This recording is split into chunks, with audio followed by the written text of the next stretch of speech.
네, 반갑습니다. 허브경제TV입니다. 이번 시간에 같이 볼 종목은요, 우리 에코프로 BM 같이 한번 보도록 하겠습니다. 오늘 하루도 우리 또 에코프로 BM 주주분들 굉장히 수고 많으셨습니다. 에코프로 BM은 오늘 어제에 이어서 오늘 역시 우리나라 시장을 시장에서 시작과 끝을 같이 했던 섹터는 뭐다? 어디였습니까? 바이오였죠. 네, 오늘 바이오에 정말 또 큰 상승이 있었는데, 오늘 어쨌든 간에 오늘 시장을 좀 수놓았다라고 할 수 있는 종목은 유한양행이었어요. 그죠? 근데 여러분들 그냥 바이오, 우리가 일반적으로 생각하는 바이오 종목들은 기술 수출하고 임상 잘 되고 하면 올라가는 거지 뭐 그런 얘기 나올 때 올라가는 거지 라고 생각하는 경우가 일반적인데, 오늘 유한양행 여러분들 실적이었습니다. 이게 시사하는 바가 크죠? 그러니까 그러니까 회사가 실적 잘 나오고 돈을 잘 벌면 뭐예요? 그 무거운 종목도, 펩트론 같은 종목도 마찬가지입니다만, 올라가는데 이유 불문하고 돈으로 입증을 한다라고 하면은 주가는 올라간다라는 거죠. 근데 이제 2차전지 관련주들 중에 대부분이 사실 실적에 대한 좀 불확실성이 크다 보니까, 이제 사실 실적을 꾸준히 말씀드린 대로 실적의 저점을 어디서 통과하는지, 어떻게 통과하는지, 언제 통과하는지, 이런 부분들이 사실 제일 중요할 것 같아요. 근데 지금 7월 이제 중순이죠? 네, 그런데 이제 7월 중순 끝나고 IR이 8월에 있습니다.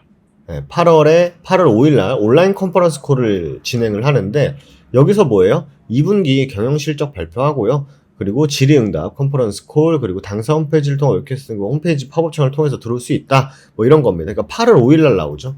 그러니까 중요한 건 뭐예요? 8월 5일날 과연 어떤 얘기가 나오는지. 물론 말만 나온다고 해가지고 주가가 올라가진 않겠습니다만, 계속 말씀드리는 결국 이 불확실성을 어떻게 해소시켜주냐가 굉장히 중요하다라고 말씀을 드리고 있죠.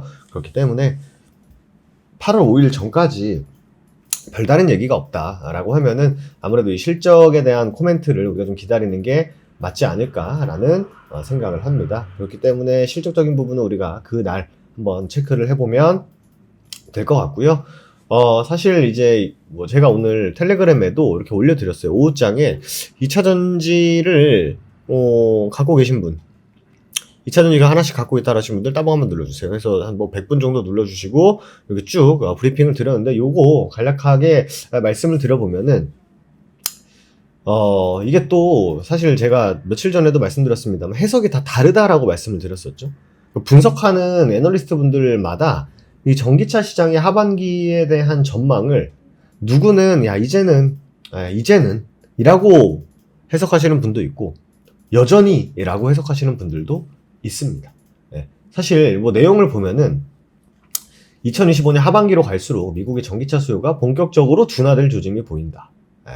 이분은 조금 부정적인 뉘앙스를 가지고 좀 쓰셨어요. 특히 10월부터는 7,500달러의 전기차 보조금이 사라지면서 실제 수요 위축은 4분기부터, 그리고 배터리 재고 소진은 3분기부터 나타날 가능성이 크다라고 하셨어요. 2분기까지만 해도 미국 배터리 출하량은 꽤 좋았다. LG 엔솔 같은 경우에는 GM 혼다향 전기차 출하를 늘렸고, SK온 역시 북미 공장 가동률에 대한 기대감이 있었다. 다만 상반기 OEM들이 미리 재고를 확보한 영향이 컸었고, 이제는 실수요가 둔화될 가능성을 봐야 된다 라고 했습니다. 즉 재고가 많이 쌓였다. 네. 이런 흐름 속에서 결국 주목해야 할 시장은 바로 어디다? ESS죠. 에너지 저장 장치입니다. 미국의 최신 OBBBA 정책에서 전기차 관련 세제 혜택은 줄어든 반면에 ESS는 오히려 우호적인 지원을 받고 있습니다. 기존의 세액공제 제도가 ESS에게 유리하게 바뀌었고, 완공이 아닌 착공 기준으로 공제 적용 시점도 바뀌면서 프로젝트 착수가 빨라질 수밖에 없는 구조다. 여기에 더해서 ESS 프로젝트에서 탈중국화 움직임도 본격화되고 있어요. 지금까지 미국 ESS는 저렴한 중국산 LFP에 의존을 했는데, 앞으로는 미국산 부품 사용 비중을 높여야만 세액 공제를 받을 수 있게 되면서 우리나라 배터리 업계들에게는 새로운 기회가 열리고 있습니다.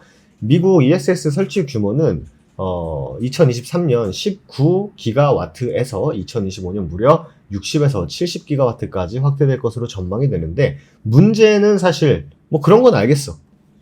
ESS가 기회고, 그리고 ESS가 잘 먹어주는 거? 나도 알겠어. 결국 여기서 중요한 건 뭐다? 결국 중요한 건 우리나라의 국내 업체들의 대응 능력이죠.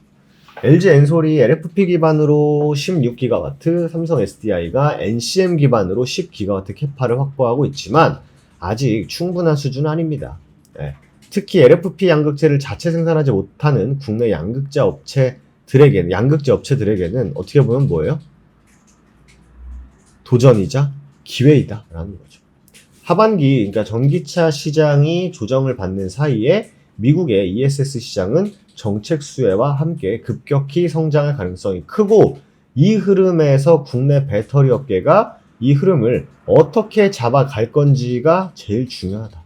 이렇게 보시면 될 것 같습니다. 그렇기 때문에 ESS 하면은 누굽니까? 에코프로 BM도 ESS 하나? 라고 보시면 되는데 하긴 합니다만 사실 그 매출 비중이 그렇게 크지 않아요.